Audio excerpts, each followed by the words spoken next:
Even though the Quran is talking about something that happened thousands of years ago, this actually still happens now. You can have the very rich next to the very, very poor. You can have, in New York City, you can walk into the headquarters for Merrill Lynch downtown, or you could go midtown in some of these big corporate buildings, and you see a bunch of homeless people outside. Right? So the extreme rich and the extreme poor are right next to each other all the time. Some of you are from Pakistan, for example. Recently, when I went to Pakistan, they have these walled cities.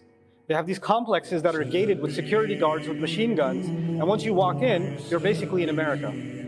There's malls and nice houses and outside, there's guys selling fruit on the street, there's a guy riding the bicycle on the opposite side of the highway, there's a bunch of donkeys, and it's crazy. It's two different worlds separated by a wall. بَيْنَهُمَا بَرْزَخٌ لَا يَبْغِيَانِ. Right, that's the reality of it. Now these guys, they have their garden, back to the story, they have their garden, and they're about to make a lot of money from this garden. But they have to drive through, or they have to take their horses and their carts and everything through the poor neighborhood. And then they have to open the gate and get inside and pick all the fruit. And when they go through the poor neighborhood, the poor people are going to see that they're going to pick the fruit. They can't climb the wall, but they can see the oranges from on top of the wall, right? They can't access the fruit, but they can see it. So now when they're coming out, they're going to see children crying, they're going to see they're going to see a mom whose husband died and their babies are starving. They're going to see some old woman or old man that barely ate for 2 or 3 days. They have to walk by all those poor people, and they're going to feel like, here, have some oranges, have some apples, have some bananas, have some this, have some that. And they're like, by the time we get out of town, we're not going to have any money left. There's going to be a problem. So they came up with a scheme, and this is the scheme recorded in the Quran.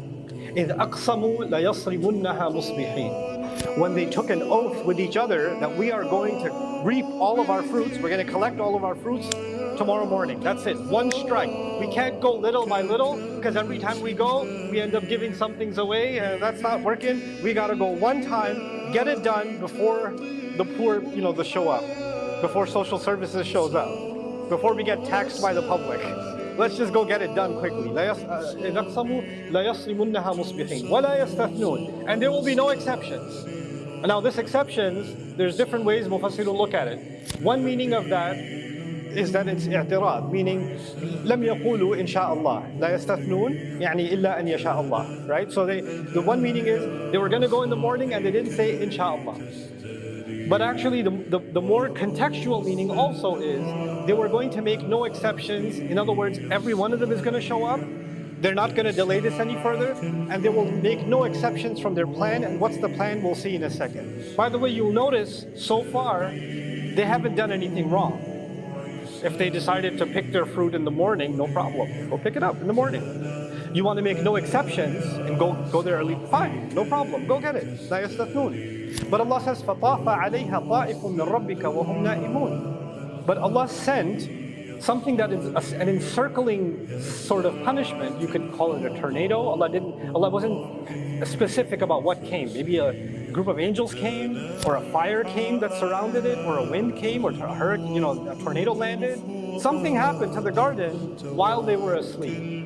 So they're sleeping early because they all made a plan. You got to get up early tomorrow. And while they're sleeping, their entire garden has been, Allah will describe, فَأَصْبَحَتْ كَالصَّرِيمِ. It became as if it's already been picked. So you know what trees look like in the winter season with no leaves on them? Right? That's what it looked like.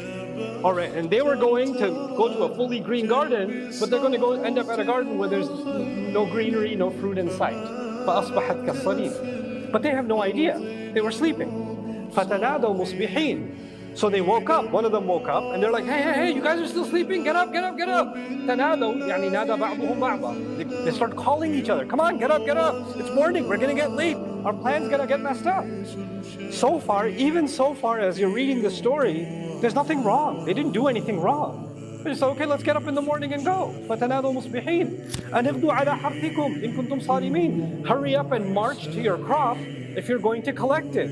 You better do this. In other words, if you still keep sleeping, you're not going to get your share. Some of us even say it like that.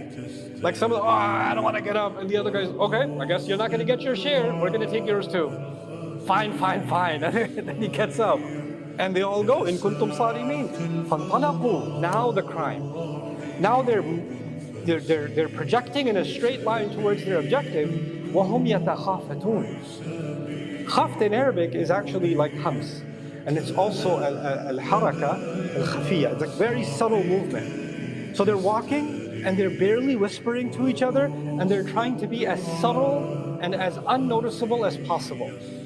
So even when they're talking to each other, they're in the ear. Even though they're walking on the street. So now the first confusing thing that happens is, why are they being so secretive? It's their garden, they're not stealing it. They're heading to their own business. Why are they so quiet and secretive about all of this? What is the secret thing they say to each other? أَلَّا يَدْخُلَنَّهَا الْيَوْمَ عَلَيْكُمْ مِسْكِينٌ. It's almost as though one of them whispers to the other, and the other says, listen, why are you whispering? Because I don't want to wake up any poor people. If any of them wake up, no poor person should show up over here, right? Which you could even use your imagination here. If they went through the main gate and they opened the gate, right? The gate makes a sound, and when the sound happens, the baby wakes up. A sound happens, somebody looks outside their window, everybody's gonna wake up. So maybe they're trying to go from a different route, maybe climb the back wall, put a ladder, climb the back wall and get into their garden and get all the fruit out, and the people will never even know that they came into the garden, right? They're trying to be secretive about collecting their wealth, right? So, أَلَّا يَدْخُلَنَّهَا الْيَوْمَ عَلَيْكُمْ مِسْكِينٌ, right? So this is their plan. Today, we're not going to give any opportunity of any miskeen, any poor person, any helpless person to even come into your company. And if you open the door, maybe some of them will walk in. Some of them we're not going to give them even a single chance.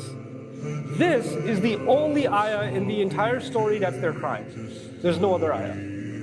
Everything else, if you take this ayah out, seems like a totally halal experience. They were just going early to work. They were just going to go pick fruit that belongs to them. Nothing wrong with any of that. If you could argue one thing, maybe they didn't say inshallah, if you look at that tafsir. But even that's not a major crime. That's just nisyan. That's ghafla. That's forgetfulness. That's heedlessness. But you can make istighfar from that, and that's the end of it. It's not like you say, oh my God, I'm late for work, I gotta go. And you don't say, I gotta go inshallah, and now your business is gonna burn down and you're gonna lose your job. I should have said inshallah. All of it's gone. This one time I didn't say it. That's not what's happening here, right? So the only crime is they're trying to keep the poor from even finding out or getting any access, right? That's the idea. Or perhaps this also means as they're leaving, maybe people do see by the time they're done picking all the fruit, it's not going to be 3 a.m. It might be 6 or 7 a.m. by then. It's a lot of work. So now people will notice the trucks full of fruit and produce leaving, and they might see just even some people just looking at them. So just staring at them, right? And just that look, they might, بَغَدَوْا عَلَى حَرْبٍ قَادِرِينَ actually suggests, some Mufassirun argue about this ayah, that ghada in Arabic is to go in the morning, but also go with aggression. In other words, they'll have a certain look on their face that if people see them, they're not going to ask. Sometimes you want to ask your dad, when you're a kid, you don't want to ask your dad for something. Can we get a burger? Can we get some ice cream? But you check the face first. And if your dad has a certain kind of face, you're not going to ask for ice cream. You're not going to ask for kebabs, because you might become the kebab, because the look on the face, right? So they're like, let's have a kind of face that when people come, they're not even going to think about asking. وَغَدَوْا عَلَى حَرْبٍ قَادِرِينَ. When I was teaching the detailed tafsir of the surah, I was talking about how sometimes in boxing or in UFC and other sports, before the guy comes out of the locker room and comes out into the ring, they pump him up. Let's go. We're going to take him down, right? He's just pumped up and adrenaline's rushing. He's going to kill his opponent. You're a killer, right? You're a killer. This is the kind of pep talk they're doing to each other. Yeah, got it. No miskeen. Oh, punch a miskeen in the face. I'll take care of him. This is the attitude with which they're coming out. And so let's imagine they climbed the fence, or they climbed the wall. They went from the back roads, and they get there. No. That's not the place, man. We jumped the wrong wall. This can't be our place. We're lost. So the shock of seeing their garden was so heavy that they couldn't even believe that it was their garment.